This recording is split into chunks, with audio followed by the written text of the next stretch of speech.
नमस्कार दोस्तों, स्वागत है आपका अपना चैनल जिसका नाम है केवल एग्जाम। इसमें हम आरओ यारो री एग्जाम जो 2024 में होना उसके लिए और पीसीएस 2024 के लिए क्विक रिवीजन के तौर पर हम लोग जो पूर्वालोकन की पॉइंटर आती है जो सामान्य घटनाक्रम की उसके बारे में देख रहे थे। इसमें हमने पूरा एंशियंट हिस्ट्री कंप्लीट कर दिया था। मेडवल हिस्ट्री में हमने दिल्ली सल्तनत काल पूरा देख लिया था। आज हमें जो है मुगल वंश के बारे में देखना था। चलिए प्रारंभ करते हैं, लेकिन उससे पहले अगर आपने अभी तक हमारे चैनल जिसका नाम है केवल एग्जाम उसको सब्सक्राइब नहीं किया, सब्सक्राइब कर लीजिए। वीडियो अच्छे लगे तो लाइक करिए और अपने सुझाव देने के लिए कमेंट भी करिए और ज़्यादा से ज़्यादा इस वीडियो को अपने दोस्तों में शेयर भी करिए। हम इसमें पीसीएस के साथ साथ आरओ की तैयारी कर रहे हैं। इसी चैनल पे हमने पूरा लगभग 2.5 घंटे में हमने पूरा यूपी कंप्लीट किया था। यूपी स्पेशल जितने भी आते हैं, साथ ही यूपी स्पेशल करंट भी कंप्लीट किया है, वो देख लीजिएगा, क्योंकि वो पीसीएस और आरओ की परीक्षा में आपको 4 से 5 क्वेश्चन, अगर पीसीएस में देखा जाए डायरेक्ट इनडायरेक्ट कम से कम 15 क्वेश्चन उसमें से आ जाते हैं, तो उसको भी आप लोग देख लीजिएगा। चलिए प्रारंभ करते हैं। आज मुगल वंश से आज हमको प्रारंभ करना था। आ जाए डायरेक्ट दिल्ली हो गया था।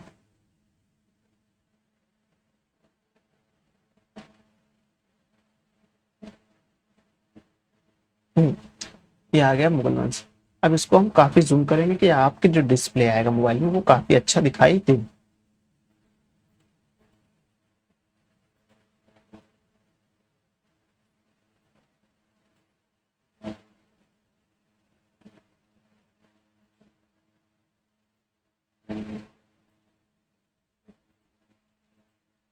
चलिए पढ़ने जा रहे हैं हम मुगल वंश के बारे में। इसके मुगल वंश में पहला शासक कौन था? बाबर था। उसके बारे में देखेंगे। बाबर को भारत पर आक्रमण करने के लिए आमंत्रित करने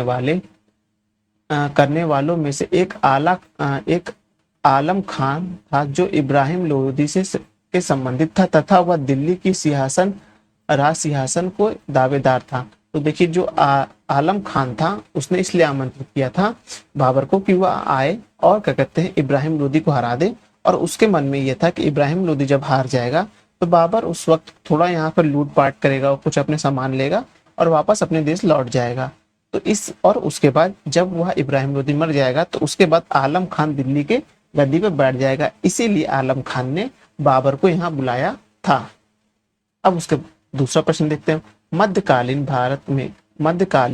भारत के मुगल शासक वस्तुतः थे कैसे? चगताई तुर्क। कौन से थे जो मध्यकालीन मुगल शासक थे? ये बाबर कौन थे? ये चगताई तुर्क थे। बाबर को सर ए पुल के युद्ध में पराजित किया था। किसने? शैबानी खान ने पराजित किया था बाबर को।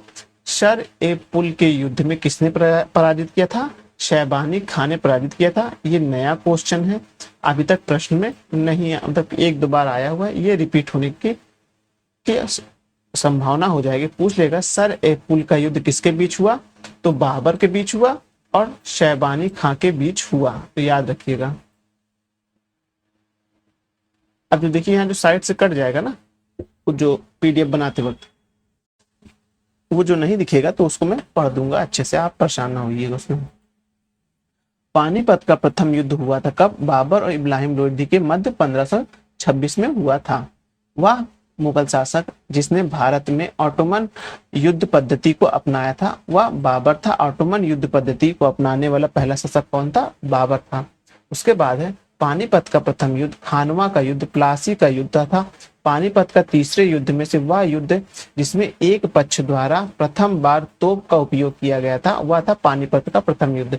पानीपत के प्रथम युद्ध में बाबर की जीत का एक महत्वपूर्ण कारण जो था वह देखेंगे आप, तोपों का उपयोग था। तोपों का उपयोग जो है वह भारत में पानीपत के युद्ध का जीत का एक महत्वपूर्ण कारण थी।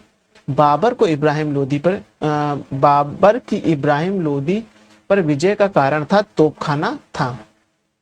बाबर के प्रमुख युद्ध और वर्ष: पानीपत का युद्ध 1526, खानवा का युद्ध 1527, घाघरा का युद्ध 1529।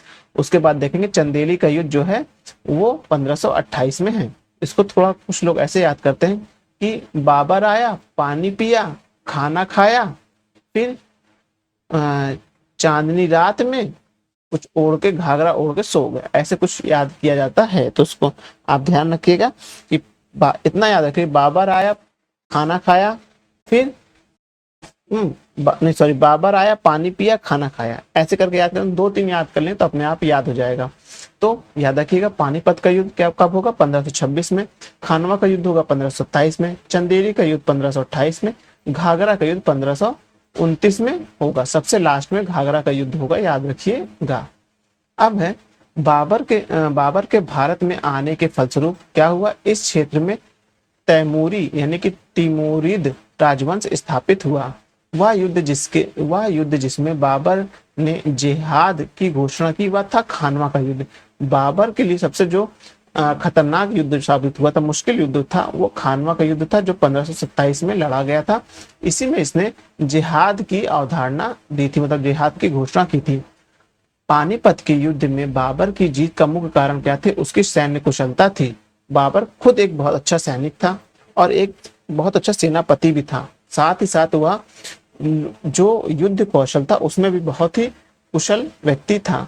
मेवाड़ का राजा जिसने 1527 में खानवा का युद्ध बाबर ने हराया था, कौन था वो? राणा सांगा था। राणा सांगा को खानवा के मेवाड़ के युद्ध में जो है, मेवाड़ के राजा जो थे वो हार गए थे, 1527 में हार गए थे खानवा के युद्ध में। बाबर ने सर्वप्रथम पादशाह की पदवी धारण की थी। कहाँ? काबुल में धारण की थी। वह मुगल सम्राट जिसके जीवन में धैर्य और संकल्प की सफलता की शिक्षा मिलती है, वह है जहीरुद्दीन मोहम्मद बाबर के जीवन से। बाबर के साम्राज्य में सम्मिलित था काबुल, पंजाब और आधुनिक राजस्थान का क्षेत्र। काबुल, पंजाब, आप देखेंगे अगर हम एक भारत रफली डायग्राम ऐसे बना दे करके, तो आप देखेंगे कि काबुल वाला क्षेत्र हो गया, पंजाब का क्षेत्र हो गया, फिर राजस्थान, ये पूरा क्षेत्र जो था बाबर के अंदर आता था। अब इसको रफ कर देंगे जल्दी से। अब बाबरनामा में जिन हिंदू राजाओं का उल्लेख किया, वह थे मेवाड़ के राजा और विजयनगर के राजा थे। मेवाड़ के राजा जो थे राणा सांगा, उसी से उनका घाघरा का युद्ध हुआ था।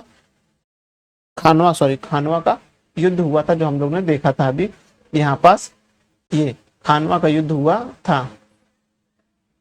उसके बाद है तुजुक ए बाबरी। बाबर की आत्मकथा लिखी गई थी तुर्की भाषा में, याद रखिएगा। तुजुक ए बाबरी जो थी वो तुर्की भाषा में लिखी गई थी, लेकिन उसके कवर जो फ्रंट पेज का कवर था वह फारसी भाषा में लिखा हुआ था। अयोध्या में स्थित बाबरी मस्जिद का निर्माण कराया था किसने? बाबर के सेनानायक मीर बाकी ने करवाया था। किसने कराया था?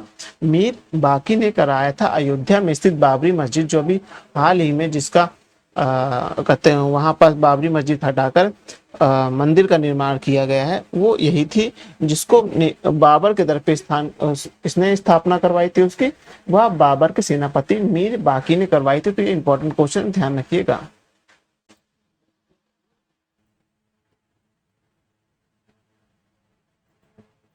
अब हम प्रारंभ करने जा रहे हैं हुमायूं और शेरशाह के बारे में प्रारंभ करने जा रहे हैं। कमरान, उस्मान, अस्कान और हिंदाल में से वह जो हिमायूं का भाई नहीं था। हिमायूं का भाई कौन नहीं था? वह उस्मान नहीं था। जो बाबर के 4 बेटे थे, कमरान, अस्करी, हिंदाल और हुमायूं, तो 4 भाई थे। हाँ, उसमें से जो उस्मान था वो उन लोग का भाई नहीं था। अब हुमायूं द्वारा लड़े गए 4 प्रमुख युद्ध की तिथि उनके अनुसार सही क्रम है। पहले देवरा का युद्ध, फिर चौसा का, कन्नौज का, फिर सरहिंद का युद्ध है। याद रखिएगा, लोगों को अक्सर जो है हुमायूं के बारे में चौसा और कन्नौज याद रहता है, लेकिन आप देवरा और सरहिंद का युद्ध भी याद रखिएगा। वे 2 शासक जिनके मध्य 17 मई 1540 को कन्नौज का युद्ध हुआ, वह था शेरशाह और हुमायूं था। कौन था? शेरशाह, हुमायूं। तो देखिए, हुमायूं के बारे में 2 युद्ध याद रखिएगा, चौसा का युद्ध और कन्नौज का युद्ध। बाकी सब हुमायूं में से ज्यादा इंपॉर्टेंट नहीं आता है अक्सर। फरीद जो बाद में शेरशाह सूरी बना, ने शिक्षा प्राप्त की थी कहाँ से? जौनपुर से प्राप्त की थी। जौनपुर को सिराज हिंद के नाम से जाना जाता है। तो इसकी सिकंदर ने की थी। अब है बलबन अलाउद्दीन खिलजी। इब्राहिम लोदी तथा शेरशाह जैसे शेरशाह में से मध्यकालीन शासक में से वह जो उच्च शिक्षित था वह शेरशाह था, क्योंकि शेरशाह ने अपनी जो शिक्षा प्राप्त की थी वह कहाँ से प्राप्त की थी, वो प्राप्त की थी आप देखेंगे कि वो जौनपुर से प्राप्त की थी। जैसे वर्तमान में आप देखेंगे इलाहाबाद है, पटना है, और ये सब क्षेत्र जो हैं, ये सब क्षेत्र जो आप देखेंगे इस समय वर्तमान में शिक्षा के केंद्र में, तो उस समय जौनपुर था। एक मिनट रुकिएगा। अब आगे देखते हैं। वह सुल्तान जिसने पहले हजरत आला की उपाधि अपनाई और बाद में सुल्तान बना वह शेरशाह सूरी था। हजरत आला की उपाधि किसने धारण की थी, शेरशाह ने धारण की थी।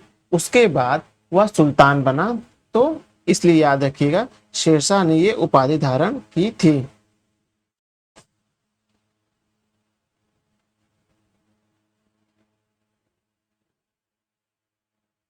अब उसके आगे देखते हैं, सेट कर ले थोड़ा सा।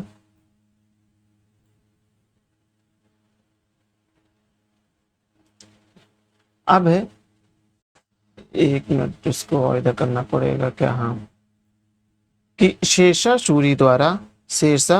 सूरी द्वारा आप देखेंगे कि किए गए सुधारों में सम्मिलित है। कौन कौन से सुधार सम्मिलित हैं, सुधार सम्मिलित है, आप देखेंगे कि वो राजस्व से संबंधित सुधार सम्मिलित है, इसको आप ध्यान रखिएगा। फिर उसके बाद क्या है, प्रशासनिक सुधार संबंधित है, सैन्य सुधार, मुद्रा प्रणाली सब संबंधित है। याद रखिएगा कि जो शेरशाह सूरी के समय जो राजस्व की प्रणाली थी वह कहीं ना कहीं वर्तमान जो राजस्व की प्रणाली है उससे मैच करती है। शेरशाह सूरी का प्रशासन की व्यवस्था बहुत अच्छी थी। कम समय तक इस व्यक्ति ने शासन किया था, लेकिन यह बहुत फेमस था। अब है दिल्ली सल्तनत के पराभव में के उपरांत जिस शासक द्वारा स्वर्ण मुद्रा का सर्वप्रथम प्रचलन किया गया वह था हुमायूं। हुमायूं ने स्वर्ण मुद्रा को चलाया था। उसके बाद हुमायूं ने चुनार दुर्ग पर प्रथम बार आक्रमण किया, कब, 1532 ईस्वी में किया। सामूगढ़ का युद्ध हुआ था कहाँ, 1658 में हुआ था। अपने बादशाह पति हुमायूं के लिए मकबरा का निर्माण कराया था, हाजी बेगम ने कराया था। शुद्ध चांदी का रुपए किसने चलाया था, शेरशाह ने चलाया था। शेरशाह के अंतर्गत तांबे के दाम और चांदी के रुपए की विनिमय दर क्या थी, 64/1 थी। मतलब कि उसमें देखेंगे दाम 64 था और चांदी 1 थी। शेरशाह सूरी की मृत्यु हुई थी कहाँ, कालिंजर के दुर्ग में हुई थी, पता होना चाहिए। शेरशाह सूरी का अंतिम अभियान था कालिंजर राज्य के विरुद्ध। मात्र एक मुट्ठी बाजरे के चक्कर में मैंने अपने साम्राज्य खो दिया होता, यह कथन किसका था, शेरशाह का था। शेरशाह को अपनी शेरशाह को अपनी वीरता से प्रभावित करने वाले जैता और कूप संबंधित है मारवाड़ से। याद रखिएगा जैता और कूप किससे संबंधित है, मारवाड़ से संबंधित थे। शेरशाह का मकबरा है कहाँ, सासाराम में है। शेरशाह ने निर्माण करवाया था दिल्ली के किले एक कुल्हा मस्जिद का। याद रखिएगा दिल्ली में जो किले एक कुल्हा मस्जिद है वह शेरशाह द्वारा निर्माण कराई गई है। अब है दिल्ली में पुराना किले की भवन का निर्माण किया था किसने, शेरशाह ने। कृषि की सहायता के लिए जिस मध्यकालीन भारतीय शासक ने पट्टा एवं कबूलियत की व्यवस्था प्रारंभ की थी वह शेरशाह था। ये बहुत इंपॉर्टेंट है कि पट्टा और कबूलियत जो हुआ करता था वो शेरशाह ने करवाया था, किसके लिए, कृषि की भूमि के लिए। वर्तमान में भी देखेंगे तो आज लोग जो नहीं जो वो पद्धति आजमाते हैं कि अधिया पे दे दिया, पट्टे पे दे दिया, या कबूलियतनामा लिखवा लिया। पहले चलता था सन 1990 से पहले देखेंगे कि कब कोई भी कहीं कोई काम करता था तो कॉन्ट्रैक्ट होता ना, कबूलियत के रूप में यूज होता था। तो किसने चलाया था, वो शेरशाह ने चलाया था। पूर्वी बंगाल से लेकर पेशावर तक सड़के आजम सड़क बनवाई किसने, शेरशाह। इसीलिए शेरशाह को सड़के आजम भी कहा जाता है। शेरशाह का उत्तराधिकारी था कौन था, इस्लाम शाह था। कौन था, ये इंपॉर्टेंट क्वेश्चन है। लोग शेरशाह के बाद सोचते हैं कि हुमायूं आ गया तो शेरशाह कोई उत्तराधिकारी नहीं था, तो ये गलत है। शेरशाह का जो उत्तराधिकारी था वह इस्लाम शाह था। वह शासक जिसने अपनी सैन्य टुकड़ियों को 200 200, 250 एवं 500 की इकाइयों में विभाजित किया था, वो इस्लाम शाह था। तो यहाँ इस्लाम शाह का यानी कि जो शेरशाह का उत्तराधिकारी था उसके बारे में देखिए। अब तक इस्लाम शाह के बारे में 2 ही क्वेश्चन इस तरह के निरूपित हुए हैं जो अलग अलग परीक्षाओं में बने, तभी इसमें लिखा गया है। तो याद रखिएगा कि 200, 250 और 500 इकाइयों में विभाजित किया था किसने? इस्लाम शाह ने किया था। अब आ गया नंबर अकबर का। तो अकबर को देखते हैं। वह स्थान जहां पर अकबर को हुमायूं की मृत्यु की सूचना मिलने पर राजगद्दी पर बैठाया गया वो था कालानौर था। कालानौर में देखेंगे तो वहां क्या हुआ था, सबको वो एक सूचना मिली कि हुमायूं मर गया। तो उसके उपरांत सीधा वहीं पर जैसे ही उसकी सूचना मिली तो जिस स्थान पे वहां पर लोग थे तो वहीं पर जो है अकबर का राज्याभिषेक हो जाता है, उसको राजगद्दी मिल जाती है। तो याद रखिएगा जिस वक्त राजगद्दी मिलती है वो मेरे ख्याल से मात्र 11 वर्ष की उम्र का अकबर रहता है। तो वो स्थान का क्या नाम था? कलानौर था। जब आप जोधा अकबर मूवी देखेंगे तो वहां यह स्थान दिखाया गया है। अब है हल्दी घाटी के युद्ध के पीछे अकबर का उद्देश्य था क्या था? राणा प्रताप को अपने अधीन लाना था, मारना नहीं था। हल्दी घाटी के युद्ध में, हल्दी घाटी के युद्ध में केवल वह देखेंगे अपने अधीन लाना चाहता था। हल्दी घाटी का युद्ध हुआ कब? 1576 में हुआ। याद रखिएगा हल्दी घाटी का युद्ध जो राणा प्रताप और अकबर के बीच हुआ, तो उसमें देखेंगे आप कि वो कब हुआ था? 1576 में हुआ था। और 1556 में, 1526 में पानीपत का प्रथम युद्ध, 1556 में आप देखेंगे तो पानीपत का द्वितीय युद्ध, और हल्दी घाटी का युद्ध देखेंगे तो आपको 1576 में मिलता है। हल्दी घाटी के युद्ध में महाराणा प्रताप की सेना के सेनापति कौन थे? हकीम खां थे। तो देखिएगा उस वक्त लोग राज्य के लिए लड़ाई करते थे, जाति के लिए लड़ाई नहीं करते थे। देखिएगा हिंदू राजा है तो उसका सेनापति मुस्लिम है, मुस्लिम राजा है तो उसका सेनापति हिंदू है। तो इसको थोड़ा सा ध्यान रखिएगा। अकबर ने सर्वप्रथम वैवाहिक संबंध राजपूतों से जिस ग्रह से स्थापित किया था वह था कछवाहों से। इंपॉर्टेंट है, ध्यान रखिएगा। अकबर ने क्या किया था, उसकी जो नीति थी युद्ध में वह देखी जाती थी, वह युद्ध या तलवार के बल पर किसी को अपने अधीन या किसी राज्य से अपना संबंध नहीं बनाता था। वह विवाह या आपसी भाईचारे की भावनाओं से ही वह युद्ध लड़ता था। वह युद्ध कम से कम लड़े और अपने राजस्व को ज्यादा बढ़ाने के लिए वह इस तरह के संबंध स्थापित करता था। वो एक कूटनीतिक संबंध हुआ करते थे। जो वैवाहिक संबंध हो गए, भाईचारे संबंध हो गए, किसी कोई मदद करना, ये एक सारे कूटनीतिक संबंध होते हैं। वर्तमान समय में विवाह को तो लेकर नहीं कूटनीतिक संबंध समझा जाता देश विदेश में, लेकिन हाँ किसी की मदद करना, किसी के लिए इनडायरेक्ट रूप से खड़े होना या डायरेक्ट रूप से खड़े होना, ये सब कूटनीतिक के अंदर आते हैं। अब है चिश्ती संत की दरगाह जहां पर अकबर दर्शन हेतु अधिक जाता था, वह मोइनुद्दीन चिश्ती थे। अब है कि अदम्ब खां, बैरक खां, बाज बहादुर और पीर मोहम्मद खां में से वह जिसे अकबर ने स्वयं मारा था वो था अदम खां था। याद रखिएगा, इंपॉर्टेंट। बैरक खां को तो नहीं मारा था, लेकिन अदम खां को उसने अकबर ने स्वयं मारा था। राजपुताना का वह राज्य जिसने अकबर की संप्रभुता स्वयं स्वीकार नहीं की थी वो मेवाड़ था। मेवाड़ ने उसकी संप्रभुता नहीं स्वीकार की थी, जबकि सबसे पहले जो ऐसे राजा थे, जो राजा था जहां उसने अपने संबंध स्थापित किया था वैवाहिक, वह कछवाहों के साथ किया था। लेकिन मेवाड़ के राजाओं ने अपनी संप्रभुता उसके सामने नहीं गिरवी रखी थी। तो इसीलिए ये प्रश्न बना था कि राजपुताना का वह राज्य जिसने अकबर की संप्रभुता स्वयं स्वीकार नहीं की थी वह मेवाड़ है।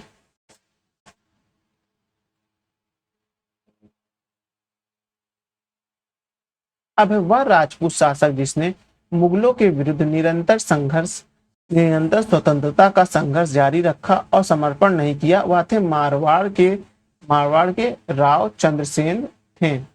अकबर के साथ युद्ध करने वाली दुर्गावती रानी थी, कौन थी? वह थी मंडला तथा गोंडवाना की। तो याद रखिएगा, जो अकबर के साथ युद्ध करने वाली दुर्गावती रानी कौन थी? वो मंडला अथवा जो है गोंडवाना की थी।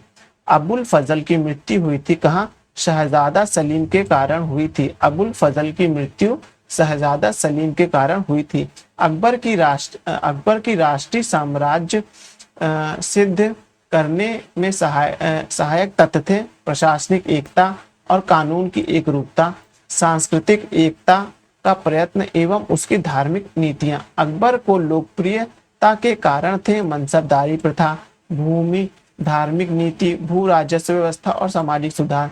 वह मुस्लिम शासक जिसने तीर्थ यात्रा कर समाप्त किया था वह अकबर था। इसीलिए अकबर को नाम ही लेकर जैनुल अब्दी का नाम लिया जाता है। बाबर, हुमायूं, अकबर तथा औरंगजेब में से वह बादशाह जिसको प्रबुद्ध निरंकुश कहा जाता है वह अकबर को कहा जाता है। प्रबुद्ध, देखिए निरंकुश के साथ प्रबुद्ध शब्द जुड़ा हुआ है, तो ध्यान रखिएगा।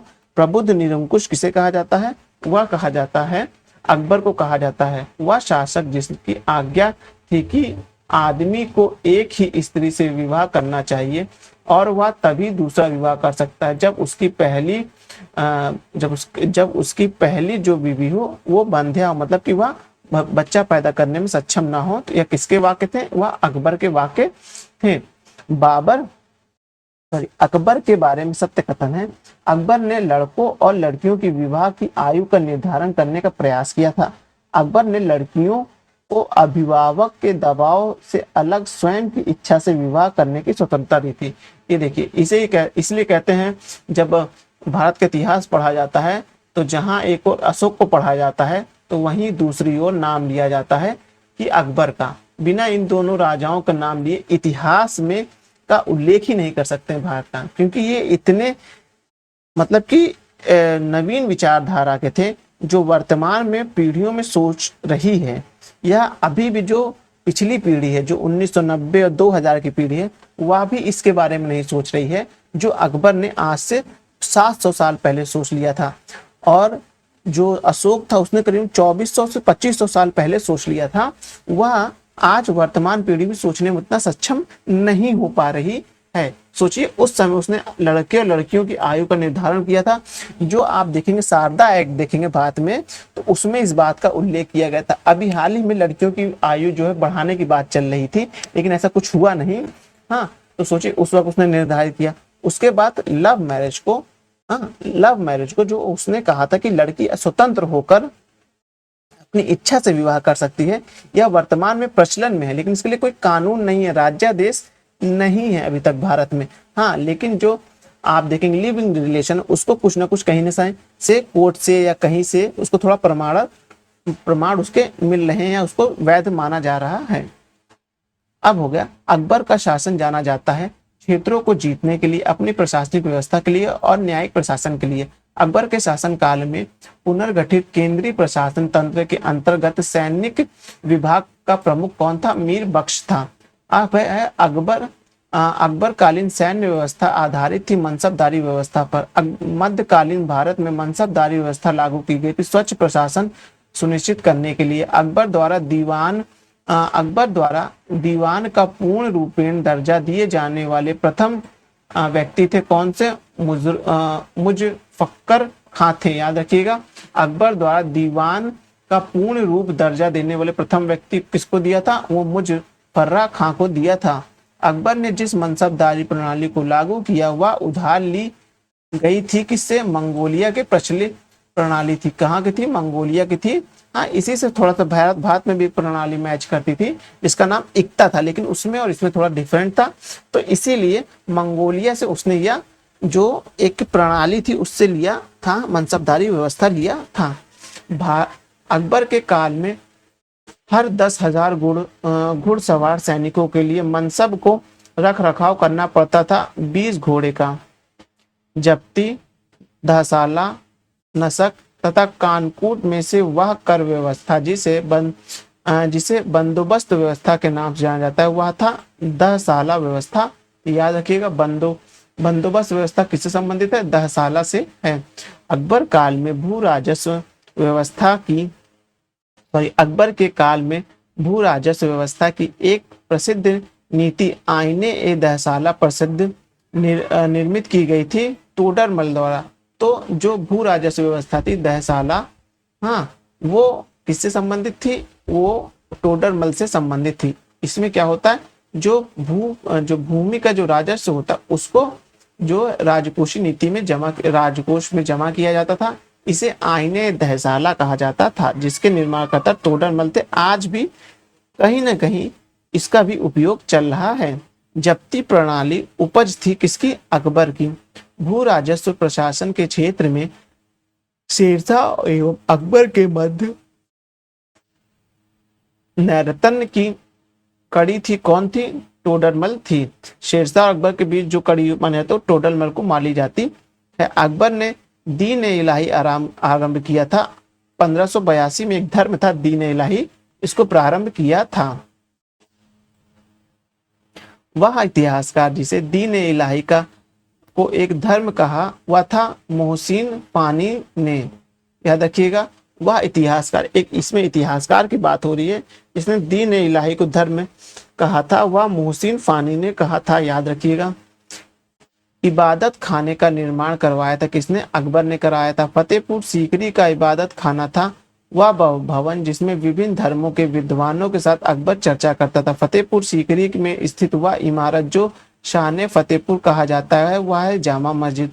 स्वर्ण महल, पंच महल, जोधाबाई महल और अकबर महल में से वह स्मारक जो जो फतेहपुर सीकरी में नहीं है, वह है अकबर महल।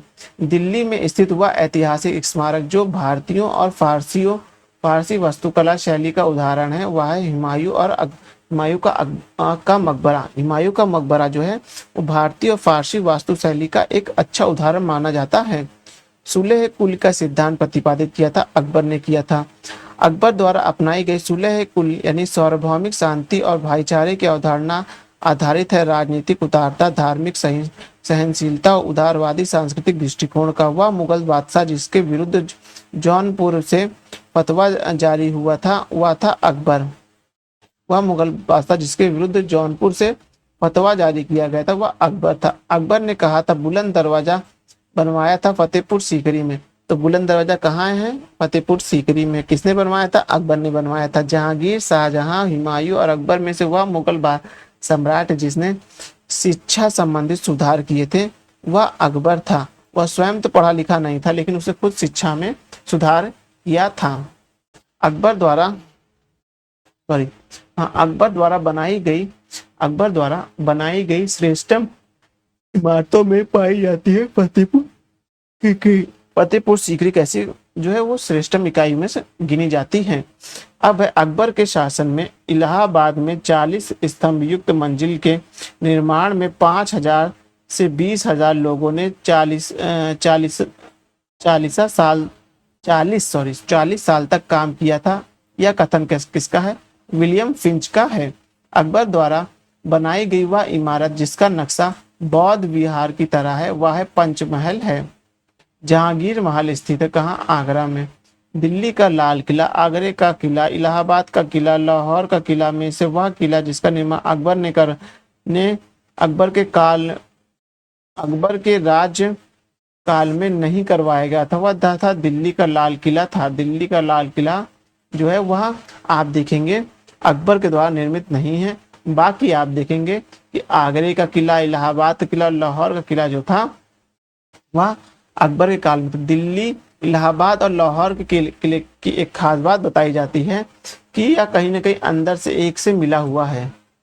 उस वक्त की बात बताई जाती है, क्योंकि मैंने कहीं ऐसे पढ़ा था कि जब अनारकली को जब अकबर ने चुनवाया था तो वो नीचे नीचे जमीन के थ्रू सुरंग से होते उसने लाहौर से निकलवा के उसको अफगानिस्तान के आगे भेज दिया था, जिससे जहांगीर को यह पता पूरी जिंदगी की लगा कि जो है वो अनारकली है जो मर गई है। अब बाबर 1526 से 30 काबुल में उसका मकबरा कहाँ है? याद रखिएगा, बाबर का मकबरा कहाँ है? वह काबुल में है। अब अकबर जो है, अकबर का कहाँ है? वह सिकंदरा में है। याद रखिएगा, अकबर का किला सिकंदरा में है। जहांगीर का किला जो है वो लाहौर में है। शाहजहां का आगरा में, औरंगजेब का औरंगाबाद में है। याद रखिएगा। शाहजहां का याद रखिएगा, आपको पता ही है मर गया था वहीं पास देखते हुए ताजमहल आगरा में। जहांगीर पता ही आपको लाहौर में। क्यों बनाया गया था? क्योंकि वह उसको लगता था कि शायद यहाँ से हमारी बेगम निकल आएगी, जो अकबर ने जिनको चुनवाया था। और अकबर का पता है सिकंदरा है। अब है काबुल, सॉरी, अकबर के काल में महाभारत का फारसी अनुवाद जिसके निर्देशन में हुआ था फौजी अब्दुल कादिर बदायूं, अबुल फजल, निजामुद्दीन अहमद और शेख मुबारक में से वह जिसने महाभारत का फारसी में अनुवाद कराया था वो अब्दुल कादरी बदायूं ने करवाया था। महाभारत ने फारसी अनुवाद का शीर्षक था रजनामा। याद रखिएगा, रजनामा को ही महाभारत कहा जाता है। रजनामा किस भाषा में लिखी गई है? फारसी भाषा में लिखी गई है। वह जो अकबर की इच्छा अनुसार रामायण का फारसी में अनुवाद किया था वह था अब्दुल कादरी बदायूं था।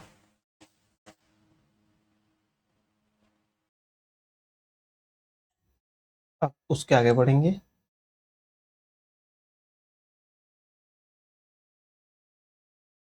मोहम्मद हुसैन, मुकम्मल खां, अब्दुल समद, मीर सैयद अली में से वह जिसे सम्राट अकबर द्वारा जरी कलम की उपाधि प्रदान की गई थी। तो जरी कलम की उपाधि मोहम्मद हुसैन को प्रदान की गई थी। जैन साधु जो अकबर के दरबार में कुछ वर्ष रहा और जिसे जगत गुरु की उपाधि से सम्मानित किया गया वह था हरि विजय सूरी था। कौन था? हरि विजय सूरी था। अब्दुल हसन अब्दुल अब्दुल हसन दसवंत, किशन दास एवं उस्ताद मंसूर में से वह जो मुगल सम्राट अकबर के समय प्रसिद्ध चित्रकार था वह था दसवंत। इंग्लैंड की रानी एलिजाबेथ प्रथम का समकालीन भारतीय राजा कौन था? वह था अकबर। भारत का वह शासक जिसके शासनकाल में ईस्ट इंडिया कंपनी का गठन हुआ वह था बादशाह अकबर। इसके बारे में आपको बता दूं, ईस्ट इंडिया कंपनी 1605 में इंडिया में आई थी। 1605 के बाद इंडिया में आई थी और उसका गठन सन 1600 में हुआ था। तो अकबर जो है 1605 में मरा था, तो 1600 में उसका गठन हुआ। तो इस समय इसका यही पूछ रहा है, गठन की बात की पूछ रही है। अब है वह मध्यकालीन भारतीय लेखक जिसने अमेरिका की खोज का उल्लेख किया था वह था अबुल फजल। अब उसके बाद देखेंगे अकबर के दरबार में आने वाला पहला अंग्रेजी व्यक्ति था रॉल्फ फिंच। याद रखिएगा, ये रॉल्फ फिंच को याद रखिएगा क्योंकि अकबर के दरबार में आने वाला पहला अंग्रेजी व्यक्ति था। अकबर के शासनकाल की प्रमुख घटनाओं का व्यवस्थित क्रम इस प्रकार है कि जजिया के सबसे पहले जजिया की समाप्ति हुई, फिर इबादत खां का निर्माण हुआ, फिर देखेंगे मजहर का हस्ताक्षर हुआ, फिर दीन इलाही की स्थापना हुई। अकबर ने बंगाल तथा बिहार को मुगल सम्राट में मिलाया, 1576 में मिलाया। याद रखिएगा। अब आ गए हैं जहांगीर, अकबर के बेटे। दो अस्पा और सिंह अस्पा प्रथा प्रारंभ की थी जहांगीर ने। इंपॉर्टेंट है, याद रखिएगा। दो अस्पा और सिंह अस्पा क्या थी? ये एक प्रथा थी जो आप देखेंगे प्रारंभ कराई थी जहांगीर ने। मुगल मनसबदारी व्यवस्था के संदर्भ में सत्य कथन है जात एवं सवार प्रदान किए जाते थे। मनसब को 3 वर्ष के लिए प्रदान किए जाते थे। याद रखिएगा, 3 वर्गों में थे। जात एवं मनसा पद प्रदान किए जाते थे और मनसबदारों के 3 वर्ग थे। याद रखिएगा, मनसबदार के 3 वर्ग थे। मुगलों एवं मेवाड़ के राजा के मध्य चित्तौड़ की संधि जिस शासक ने के शासनकाल में हस्ताक्षरित हुई थी वह था जहांगीर। वह कौन था? जहांगीर था। और उसके आगे देखेंगे ईस्ट इंडिया कंपनी ने जहांगीर के दरबार में पहले भेजा था हॉकिंस को। फिर उसके बाद है जहांगीर के दरबार में ब्रिटिश शासक जेम्स प्रथम का राजदूत था थॉमस रो। उसके बाद देखेंगे कि जहांगीर ने खान की उपाधि से सम्मानित किया था हॉकिंस को। मुगल सम्राट जहांगीर ने इंग्लिश खां की उपाधि दी थी विलियम हॉकिंस को। कैप्टन हॉकिंस के संदर्भ में सही कथन है यह तुर्की भाषा का बहुत अच्छा ज्ञाता था। वह 1608 में भारत आया था। वह कब आया था? 1608 में भारत आया था। और उसके बाद देखेंगे इंग्लैंड ने जेम्स प्रथम के राजदूत सर थॉमस रो को भारत गया था, 1615 में गया था। उसके बाद देखेंगे भारत में इंग्लैंड का वह दूत जो जहांगीर के पीछे अजमेर से मांडू आया वह था थॉमस रो। जहांगीर ने थॉमस रो को मिलने का अवसर दिया था अजमेर में। विदेशी यात्री के भारत आने का अनुक्रम है रफ फिच जो सबसे पहले आया था मुगल दरबार में, उसके बाद विलियम हॉकिंस, फिर निकोलस डाउन्स और सर थॉमस रो। उसके बाद है देखेंगे एक डच पर्यटक जिसने जहांगीर के शासनकाल का मूल्यवान वितरण दिया है, वह था फ्रांसिस्को पेल्सर्ट। कौन था? फ्रांसिस्को पेल्सर्ट था वो, याद रखिएगा। एक डच पर्यटक था जिसने जहांगीर के शासनकाल को मूल्यवान वितरण किया था, वह था फ्रांसीसी पेल्सर्ट था उसका नाम।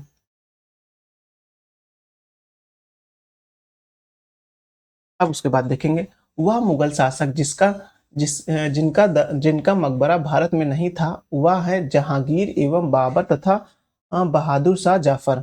इनका जो मकबरा है वह आप देखेंगे कि वह मुगल शासन जिसका दरबार भारत में नहीं है, क्योंकि जहांगीर का मकबरा आपको पता है कहाँ है। जहांगीर का मकबरा आप देखेंगे तो लाहौर में है, और बाबर का मकबरा जो देखेंगे तो वो मकरान में है। हम लोग ने यहाँ ऊपर देखा था एक जगह जहाँ पर चारों मैचिंग क्या आए थे कि सॉरी काबुल में है। अब बाबर का जो मकबरा है वो काबुल में है और जहांगीर का मकबरा लाहौर में है, यानी कि भारत से बाहर है। ये बहुत ध्यान रखिएगा, काबुल याद रखिएगा बाबर के लिए और जहांगीर के लिए लाहौर याद रखिएगा।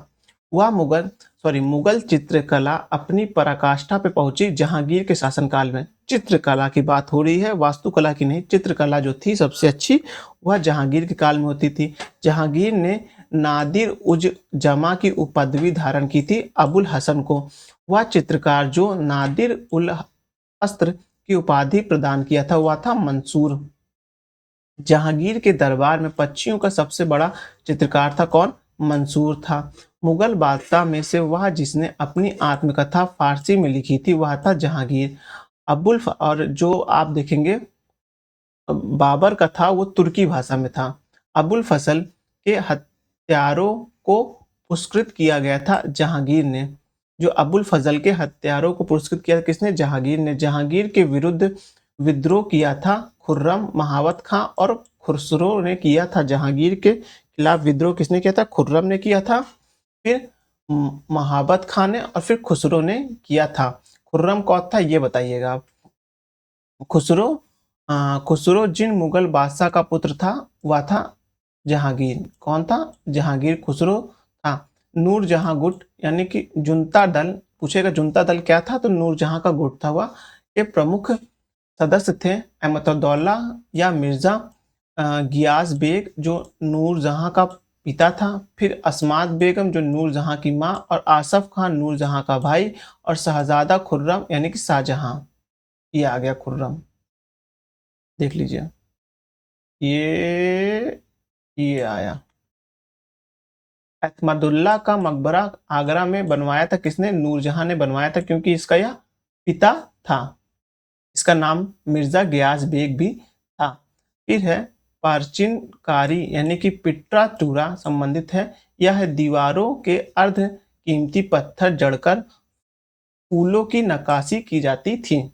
अब है निर्माता और स्मारक। बाबर जामा मस्जिद, संभल, हुमायूं दीनपना, अकबर जहांगीर महल। जहांगीर वो है अकबर के मकबरे को पूर्ण करवाया था। गोविंद महल जो हिंदू वास्तुकला का अति प्रीतम उदाहरण है, कहाँ स्थित है? दतिया में स्थित है। अब एक मिनट रुकिएगा, जहांगीर के शासनकाल में थोड़ा फैन ऑन कर ले।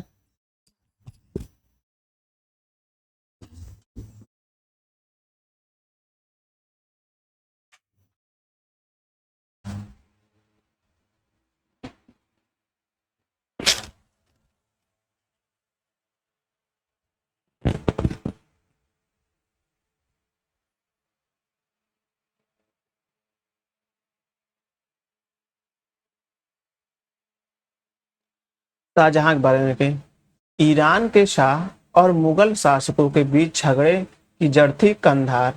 वह क्षेत्र जिनके निकल जाने से मुगल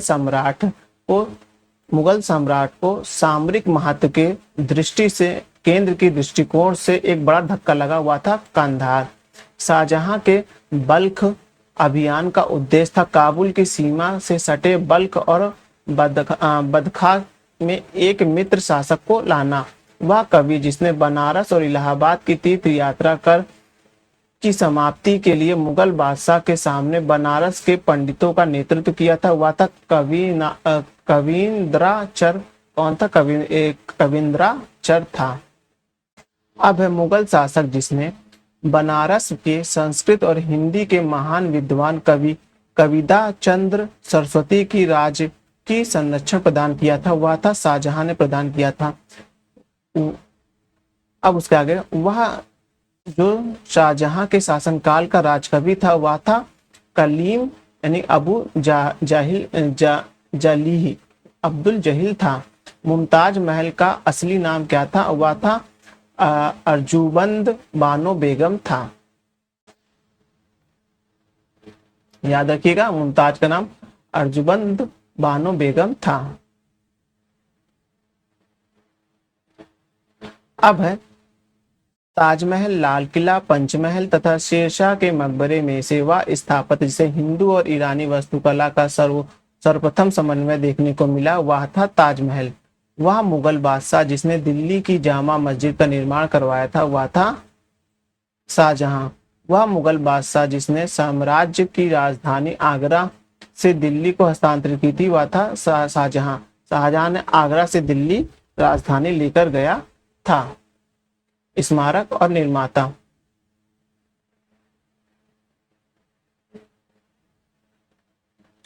अलाई दरवाजा हुआ था अलाउद्दीन खिलजी का। बुलंद दरवाजा फतेहपुर सीकरी अकबर। मोती मस्जिद आगरा मस्जिद शाहजहां। मोती मस्जिद दिल्ली औरंगजेब। दिल्ली में लाल किले का निर्माण करवाया था किसने?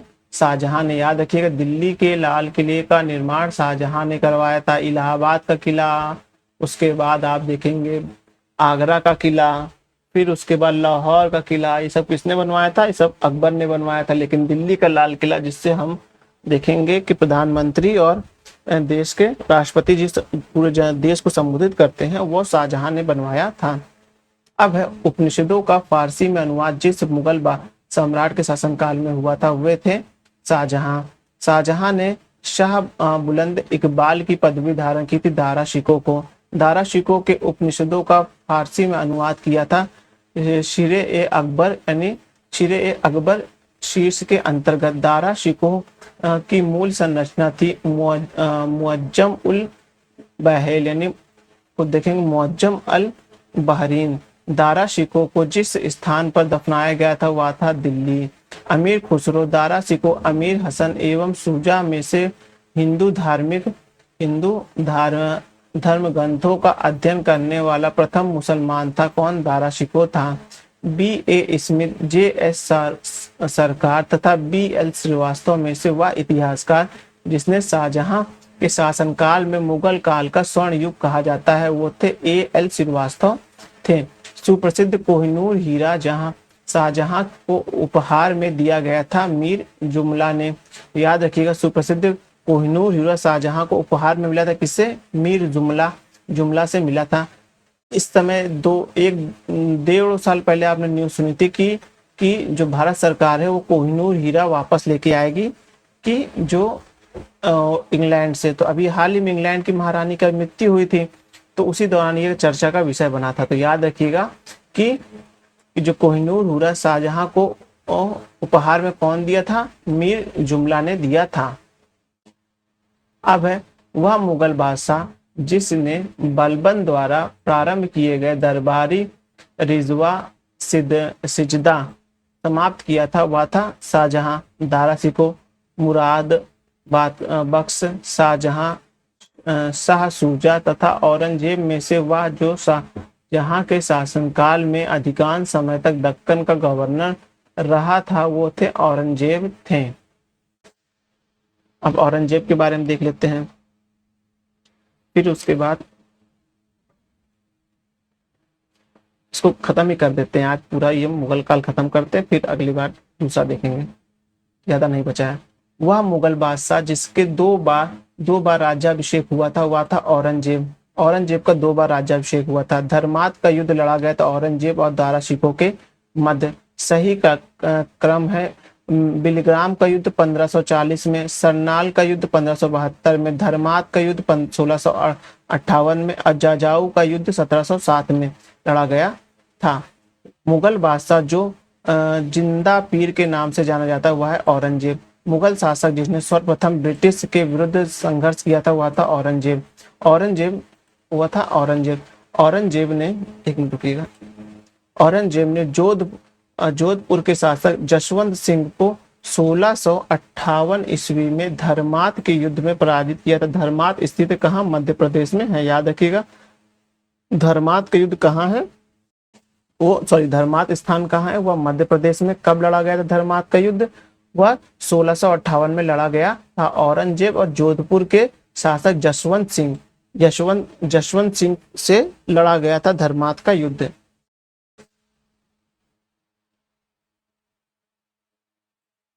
अब है मुगल शहजादा जिसने श्रीनगर गढ़वाल में आश्रय लिया था वह था सुलेमान शिकोह था। औरंगजेब का वह पुत्र जिसके विद्रोह करने राजपूत के विरुद्ध अपने पिता की स्थिति दुर्बल करा दी थी वह था और अकबर था। वह मुगल सेनापति जिसके साथ शिवाजी ने 1665 ईस्वी में पुरंदर की संधि को हस्ताक्षरित किया था वह था जय सिंह। औरंगजेब ने बीजापुर की विजय की थी 1686 में। औरंगजेब ने दक्षिण में जिन दो राज्यों को विजित किया था वे थे बीजापुर और गोलकुंडा। वह बादशाह जिसके अंतर्गत मुगल सेना में सर्वाधिक हिंदू सेनापति थे वो थे औरंगजेब। 1687 ईस्वी में जब औरंगजेब ने गोलकुंडा किले पर अधिकार किया था उस समय गोलकुंडा का शासक था अबुल हसन कुतुब शाह था। मुगल सम्राट जिसने सर्वाधिक संख्या में हिंदू अधिकारियों की नियुक्ति की थी वह था औरंगजेब। जजिया जिसके शासनकाल में पुनः लगाया गया वह था औरंगजेब। औरंगजेब द्वारा चलाए गए जिहाद का अर्थ है दारुल इस्लाम है। बीवी का मकबरा निर्मित कहाँ? औरंगजेब ने करवाया था। वह मकबरा जो द्वितीय ताज महल कहलाता है वह रबिया उद्दौला का मकबरा है। फिर है आप देखेंगे कि जहां आरा, रोशन आरा, गौहर आरा तथा मेहरू निशा में से वह जो सम्राट औरंगजेब की पुत्री थी वह मेहरू निशा थी। याद रखिएगा मेहरू निशा कौन थी? वह औरंगजेब की बेटी थी। औरंगजेब के शाही बात उज जमानी की उपाधि प्रदान की थी जहां आरा को संत रामादास को संबंधित किया गया था। औरंगजेब के शासनकाल में किया गया था। अब हम मुगल कालीन शासन के बारे में देखें। अब तक मुगल कालीन राजाओं के बारे में देख लिया था, अब उनका शासन कैसे चलता था वो देखेंगे। फिर आर्थिक गतिविधियां देखेंगे, फिर साहित्य में उनका क्या योगदान था ये देखेंगे, इस तरह देखेंगे। और मुश्किल से अभी आप देखेंगे कि 3-4 पेज में समाप्त हो जाएगा, पूरा मुगल काल समाप्त हो जाएगा। चलिए देखते हैं कि है मुगल प्रशासन के दौरान जिले को जाना जाता था सरकार के नाम से। तो जिला जो होता था मुगल प्रशासन में उसे क्या कहते थे? सरकार कहते थे। मुगल काल में सेना का प्रधान कौन था? मीर बख्श था। मुगल शासन में मीर बख्श का कर्तव्य था भू राजस्व अधिकारियों का पर्यवेक्षण करना था। सही कथन है मुगल साम्राज्य मूल रूप से एक सैनिक राज्य था। केंद्रीय शासन व्यवस्था के विकास में प्राण शक्ति उसकी सैन्य शक्ति पर निर्भर करती थी। आदि वे घोड़े सिपाही थे जिन्होंने अपनी सेवाएं एकांकी प्रदान की है। किसी सरदार के साथ अपने को संलग्न नहीं किया है। सम्राट ही उसका असन कर्नल था। बर्नियर, करेरी, मनुची तथा टेवनियर में से वह जिसने मुगल सेना में चिकित्सा नियुक्त किया गया था वह था मनुची था। मुगल प्रशासन में मुहतासिब था एक लोक आचरण अधिकार था। मध्यकालीन भारत में मनसबदारी तथा खास तौर से इसकी चालू की गई थी क्योंकि साफ सुथरा प्रशासन लागू हो सके। क्या हो सके? साफ सुथरा प्रशासन लागू हो सके। अब उसके बाद मुगल कालीन दरबार मनसबदारी व्यवस्था की विशेषता थी। जात एवं सवार पद प्रदान किए जाते थे। मनसबदार अनुवांशिक नहीं होता था। मनसबदार की 3 श्रेणियां थी। उसके बाद देखेंगे कि इसमें 33 वर्ग थे जिन्हें मशरूत अथवा शर्त पद प्राप्त होते थे उन होते थे। उसके बाद देखेंगे उनका सवार पद जात पद से अधिक नहीं हो सकता था। समस्त कार्यकारी एवं सैन्य अधिकारियों को मनसब प्रदान किए जाते थे। मनसबदारी व्यवस्था राज्य की कुलीन वर्ग से संबंधित थी, जिसे जिसे अकबर ने प्रारंभ किया था। मनसब का केवल सेवा काल तक ही रहता था। मनसब का चयन योग्यता के आधार पर होता था। अब है मुगल कालीन भारत के में राज्य की आय का प्रमुख स्रोत क्या था? भू राजस्व था। मुगल प्रशासन शब्दावली में माल प्रतिनिधित्व करता था भू राजस्व। इसको समझ करता था भू राजस्व का। उसके बाद है कि मुगल सम्राट जिसने तंबाकू के प्रयोग पर निषेध लगाया हुआ था जहांगीर। मुगल बस प्रशासन में मदद ए माश इंगित करता था। विद्वानों को दी जाने वाली राजस्व मुक्त अनुदान का ग्रामीण मुगल कालीन भारत के ऐतिहासिक स्रोतों में चलकर चकला शब्द का प्रयोग होता था। सूबा एवं परगना के बीच की क्षेत्रीय इकाई लेकर सरकार के समर्थन से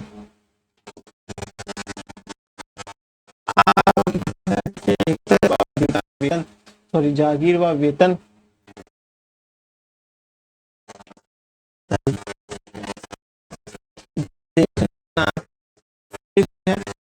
आय व्यय का निरीक्षण करने वाला। मुशरीफ क्या था? कार्यालय को संभालने वाला। वकिया नवसी क्या था? वो थे प्रमुख घटक। अब बादशाह और दीवान देख लेते हैं। अकबर व मुजफ्फर खां, जहांगीर व नियासत बेगम अहमद उद्दौला, फिर शाहजहां वो है सदुल्ला खां, फिर औरंगजेब वो है शाह असद खान।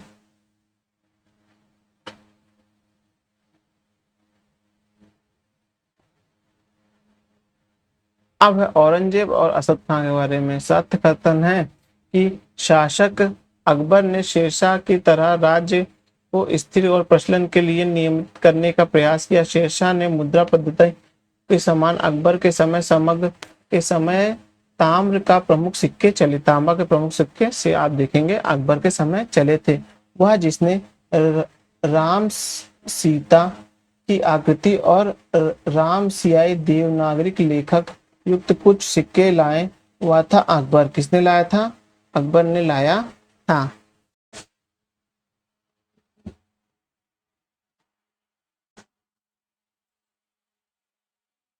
अकबर के शासनकाल में दक्कन में भू राजस्व वसूली था। हाल क्या था? हाल की संख्या। वह मुगल कालीन नहर जिसका निर्माण फिरोज शाह के रजबवाह को पुनर्जीवित करने के लिए किया गया था, वह था शहाबा नहर। अब मध्यकाल में बटाई शब्द का प्रयोग था। लगान निर्धारण की तकनीक क्या थी? लगान निर्धारण की तकनीक थी। अब मुगल कालीन संगीत एवं चित्रकला देख लेते हैं। मुगल चित्रकला के विषय में सत्य कथन है। युद्ध दृश्य, पक्षी वृक्ष और प्राकृतिक दृश्य तथा दरबारी चित्र था। अब है चित्रकला का मुगल शैली का प्रारंभ हुआ था हुमायूं के काल में। वह मुगल शासक जिसने चित्रकारी के लिए आवेदन बनवाए थे, उसने वो था चित्रकारी के लिए आवेदन करवाए थे, वो हुमायूं था। दस्त ए अमीर हमजा का चित्रांकन किया था अब्दुल्ला सायद द्वारा। प्रसिद्ध जहांगीर मंदिर स्थित है। अबुल हसन, उस्ताद मंसूरी, फरूक बेगम, बिशान दे दास, आका रिजा, मोहम्मद नादिर, मोहम्मद गिराद अमीर, उसके बाद है माधव एवं गोवर्धन है। अब इसके आगे हम चलेंगे।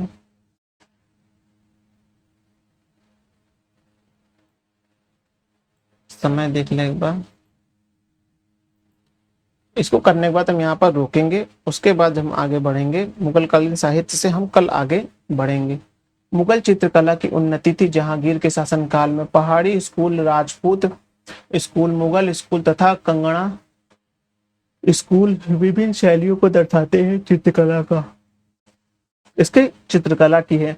यूरोपीय चित्रकारी का प्रवेश हुआ था अकबर के दरबार में। किशनगढ़ शैली जिस कला के लिए प्रसिद्ध है वह है चित्रकला के लिए।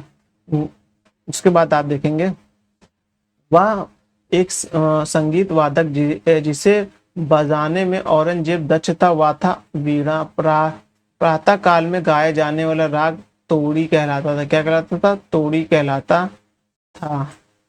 अब तानसेन, बैजू बारवा तथा गोपाल नायक जैसे संगीतकों ने स्वामी हरिदास से परीक्षण प्राप्त किया। स्वामी हरिदास के अनुयायियों ने स्थापित किए 5 संगीत आचार्य केंद्र। फिर है अकबर के शासनकाल में ध्रुपद गायक में सम्मिलित थे तानसेन एवं हरिदास। प्रसिद्ध तानसेन का मकबरा स्थित है कहाँ? ग्वालियर में। यह प्रश्न कई बार आया है।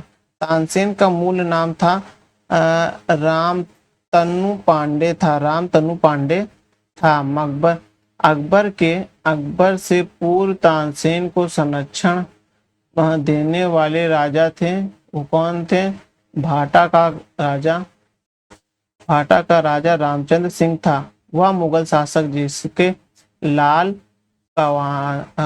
कलावंत से हिंदू संगीत की शिक्षा ली थी वह था अकबर। अब है संगीत का टप्पा शैली किस सम्राट के दरबार में परिष्कृत हुई और विकसित हुई? वो मोहम्मद शाह के दरबार में हुई। इसकी संगीत की टप्पा शैली हुई।